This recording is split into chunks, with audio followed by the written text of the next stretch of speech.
كتاب لا ريب فيه هدى للمتقين آمنت بالله صدق الله العظيم إن الله وملائكته يصلون على النبي يا أيها الذين آمنوا صلوا عليه وسلموا تسليما درود پاک نواز بلند پڑھیے اللهم صل على سيدنا مولانا محمد وعلى سيدنا مولانا محمد وأصحاب سيدنا مولانا محمد وعلى وسلم بزبان خاموش نہ رہے سب پڑھیے الصلاۃ والسلام علیک یا سیدی یا رسول اللہ وعلى آلہ وصحبہ یا سیدی یا رسول اللہ الصلاۃ والسلام علیک یا خاتم النبیین وعلى آلہ وصحبہ یا رحمۃ للعالمین۔ حمد و صلاۃ کے بعد والد احترام علماء کرام معزز محترم محتشم حاضرین و سامعین السلام علیکم ورحمۃ اللہ وبرکاتہ۔ سب سے پہلے ہمیں اہلیان ٹولہ کو اور بالخصوص ٹولہ کاری عامر صاحب کو دل کی اتھا گہرائیوں سے اس وقت روحانی ایمانی اور قرآنی معنی پاک کا انعقاد کرنے کا مبارکباد پیش کرتا ہوں۔ آج آپ نے فہم قرآن کے لیے اللہ رب العزت کے پیغام سے آگاہی حاصل کرنے کے لیے اپنی اس جامع مسجد کے اندر ماہانہ درس قرآن پاک کا جو سلسلہ شروع کیا ہے، اتنی مبارکباد دی جائے کام ہے۔ اللہ رب العزت کی بارگاہ میں دعا کرتے ہیں کہ مالک آپ سب کی ایک کوشش اور کاوش اپنی بارگاہ کے اندر منظور فرمائے، اور اللہ کریم کی بارگاہ میں دعا ہے کہ مالک ہم سب کو قرآن سے اپنے ٹوٹے ہوئے تعلق کو پھر سے بحال کرنے کی توفیق عطا فرمائے۔ میں اپنے لیے یہ اعزاز سمجھتا ہوں، میرے لیے فخر کی بات ہے، سعادت کی بات ہے کہ اللہ کریم نے مجھے یہ توفیق عطا فرمائی کہ آج میں آپ کے سامنے حاصل ہوا اور درس قرآن پاک کے سلسلہ کے اندر چند گزارشات میں آپ کی سماعتوں کی نظر کر رہا ہوں۔ مالک کی بارگاہ میں دعا ہے کہ اللہ رب العزت مجھے قرآن کا صحیح فہم نصیب فرمائے، اور اللہ کریم حق بات بیان کرنے کی توفیق مجھے نصیب فرمائے، اور پھر سن کر ہم سب اس کے مطابق اپنی زندگیاں گزارنے کی توفیق عطا فرمائے۔ کیونکہ آج کا یہ پروگرام درس قرآن سلسلہ میں ہے، یہ کوئی خطاب نہیں ہوگا، کوئی تقریر نہیں ہوگی، بلکہ آپ نے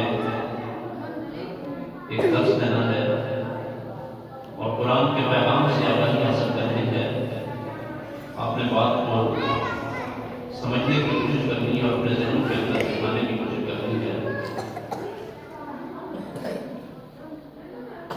یہ قرآن آج ہماری کیونکہ پہلی نشست ہے، تو آج ہماری گفتگو کا عنوان بھی اللہ کی یہ پاک اور لائق کتاب قرآن مجید ہے۔ قرآن کے حوالے سے آج ہماری گفتگو ہوگی۔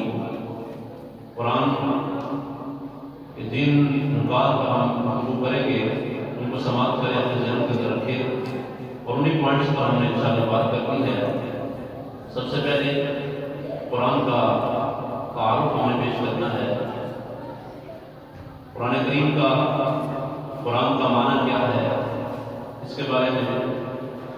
نمبر 3، قرآن کے اسماء کون کون سے ہیں اس حوالہ سے، اور نمبر 4، نزول قرآن کا مقصد کیا ہے۔ نمبر 5، اس مقصد کو ہم کیسے حاصل کر سکتے ہیں جو نزول قرآن کا مقصد ہے۔ اور اس کے لیے ایک اور اصطلاح بھی ہے کہ قرآن کریم کے ہم سے مطالبات کیا ہے، جسے میں نے آپ کی آسانی کے لیے نوٹ کی ہیں تاکہ وہ باتیں آپ تک پہنچائی جائیں جو علماء نے مرسلین نے اپنی تفاسیر کے اندر، اپنی کتب کے اندر نقل فرمائی ہیں۔ قرآن کریم کا اور اس کے مضامین قرآن نے جو بیان کیے ہیں اس کے حوالے سے سب سے پہلے میں نے آپ کے سامنے قرآن مقدس کی آیت کریمہ تلاوت کرنے کا شرف حاصل کیا ہے، اس کا ترجمہ سماعت فرما لیں۔ بسم اللہ الرحمن الرحیم، اللہ کے نام سے شروع کرتا ہوں جو بہت ہی مہربان، ہمیشہ رحم فرمانے والا ہے۔ یہ بسم اللہ شریف کا ترجمہ ہے جس کو تسمیہ بھی کہا جاتا ہے۔ الف لام میم یہ حروف مقطعات ہیں۔ ذالک الکتاب لا ریب فیہ، ذالک یہ ذیشان کتاب، لا ریب کوئی شک نہیں ہے، فیہ اس میں، ھدی للمتقین یہ ہدایت ہے متقین کے لیے۔ اس آیت کریمہ کا ترجمہ جو میں نے آپ کے سامنے عرض کیا، الف لام میم حروف مقطعات ہیں۔ حروف مقطعات کے بارے میں مفسرین لکھتے ہیں، مختلف اقوال مفسرین نے نقل فرمائے ہیں۔ مفسرین فرماتے ہیں جو سب سے راجح قول ہے وہ یہ ہے کہ یہ اللہ اور اللہ کے رسول کے درمیان راز ہے۔ حروف مقطعات جو حروف کے شروع میں آتے ہیں یہ کیا ہے؟ یہ اللہ اور اللہ کے رسول کے درمیان راز ہے، یا اللہ جانتا ہے یا اللہ کے نبی صلی اللہ علیہ وسلم کو معلوم ہے۔ اور بعض علماء نے یہ لکھا ہے کہ اللہ کے بتانے سے اولیاء کاملین کو بھی ان حروف کا علم ہوتا ہے۔ ذالکہ یہ اس کا معنی ہے وہ، یعنی عربی کے اندر ذالکہ کا معنی ہے وہ، قریب کے لیے حاضر کا استعمال ہوتا ہے، لیکن یہاں پر اللہ نے فرمایا کہ ذالکہ کتاب یہ کتاب، تو یہاں پر حاضر کا لفظ استعمال کیوں نہیں کیا گیا؟ مفسرین کرام نے اس کے بارے میں کلام کیا ہے کہ ذالکہ کتاب حاضر یہاں پر استعمال کیوں نہیں کیا گیا؟ ذالکہ دور کے لیے استعمال ہوتا ہے، بعید کے لیے ہوتا ہے، اور قریب کے لیے حاضر کا لفظ استعمال ہوتا ہے۔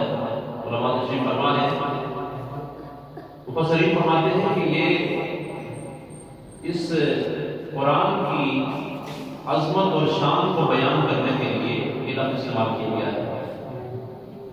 یعنی یہ کتاب بے شک ہمارے سامنے ہے، موجود ہے، قریب ہے، لیکن اس کا رتبہ بڑا عظیم ہے، اور اس کے عظیم رتبہ کو بیان کرنے کے لیے، اس کی عظمت و شان کو بیان کرنے کے لیے عظیم کتاب ہے، اس لیے اس کے لیے ذالک کا لفظ استعمال کیا، یہ شان والی کتاب۔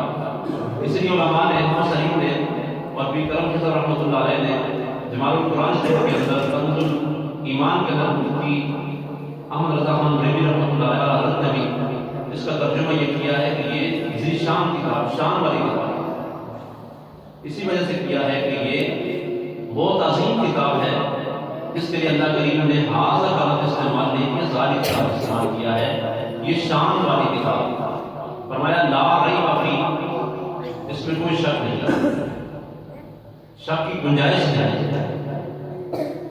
اب دیکھیں اللہ کریم نے اپنی کتاب کا آغاز کے الفاظ سے کیا ہے۔ جب کوئی مصنف کتاب لکھتا ہے تو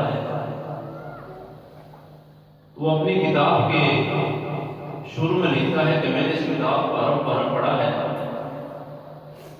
اگر اس کتاب کے اندر کوئی شک ہو، کوئی غلطی ہو تو مجھے آگاہ جائے۔ حرف پر حرف پڑھا ہے، لیکن اس کے باوجود بھی کوئی غلطی ہو جائے اس کے اندر تو آپ مجھے آگاہ کریں۔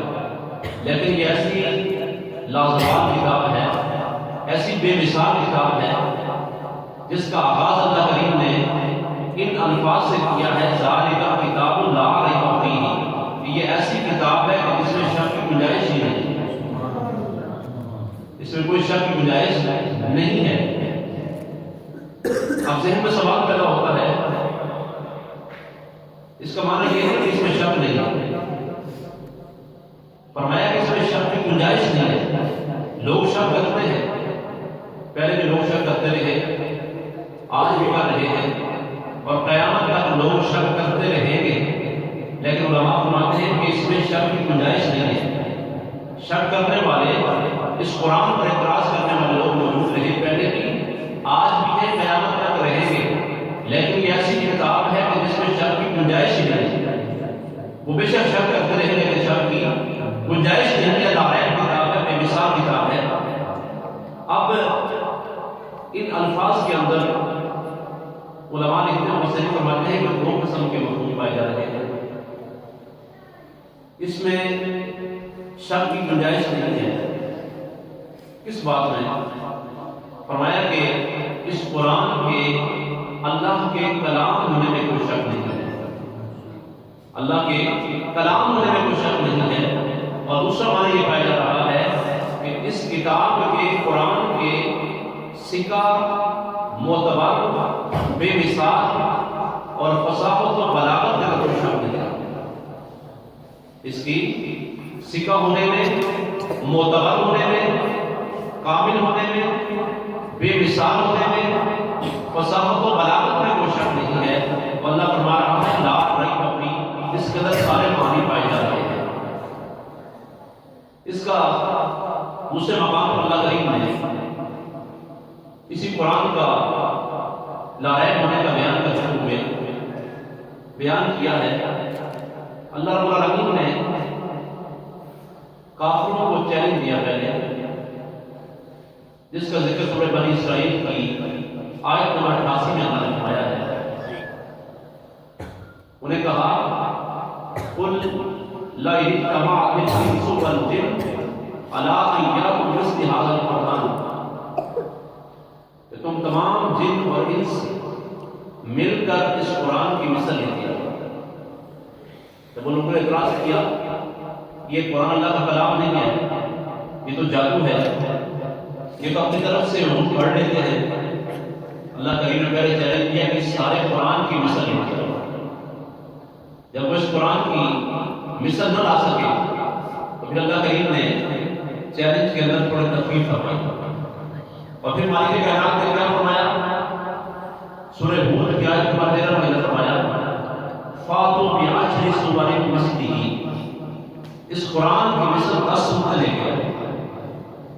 جب وہ اس چیلنج کے جواب بھی نہ دے سکے، 10 صورتیں بھی نہ لا سکے، تو پھر مالک کائنات نے چیلنج میں مزید تخفیف فرماتے ہوئے ارشاد فرمایا سورۃ بقرہ کی آیت نمبر 23 کے اندر، 24 کے اندر اللہ نے فرمایا وَإِن كُنتُمْ فِي رَيْبٍ مِّمَّا نَزَّلْنَا عَلَىٰ عَبْدِنَا فَأْتُوا بِسُورَةٍ مِّن مِّثْلِهِ وَادْعُوا شُهَدَاءَكُم مِّن دُونِ اللَّهِ إِن كُنتُمْ صَادِقِينَ۔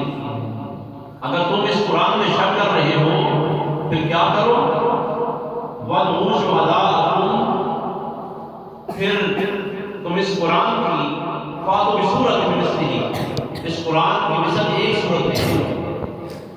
پہلے انہوں نے کیا فرمایا؟ سارے قرآن کی مثل لے کے آؤ۔ جب نہ لا سکے پھر مالک نے فرمایا کہ اس کی 10 صورتوں کی مثل تم لے کے آؤ۔ جب یہ بھی نہ کر سکے پھر مالک نے فرمایا اب تم اس قرآن پر اعتراض کر رہے ہو، اس میں شک کر رہے ہو، ایسے کرو کہ اس قرآن کی مثل ایک صورت لے کے آؤ۔ اللہ نے فرمایا فَإِن لَّمْ تَفْعَلُوا، پس اگر تم نہ کر سکو، اس کی مثل نہ لا سکو، وَلَن تَفْعَلُوا، اور ہرگز نہیں لا سکو گے، تو پھر کیا ہوگا؟ فَاتَّقُوا النَّارَ الَّتِي وَقُودُهَا النَّاسُ وَالْحِجَارَةُ أُعِدَّتْ لِلْكَافِرِينَ۔ پھر تم قرآن پہ اعتراض کرنے والوں، قرآن میں شک کرنے والوں، اس کے منکروں، کیا ہوگا؟ تمہیں اس آگ کے لیے تیار ہو جاؤ، اس آگ سے ڈرو۔ فَاتَّقُوا النَّارَ الَّتِي وَقُودُهَا النَّاسُ وَالْحِجَارَةُ، جس آگ کا ایندھن لوگ اور پتھر ہیں، اور جو کافروں کے لیے، انکار کرنے والوں کے لیے، منکرین کے لیے اس آپ کو تیار کیا گیا۔ تو کیا فرمایا؟ ذالک الکتاب لا ریب فیہ، یہ ایسی ذیشان کتاب ہے کہ جس میں شک کی گنجائش ہی نہیں ہے۔ تو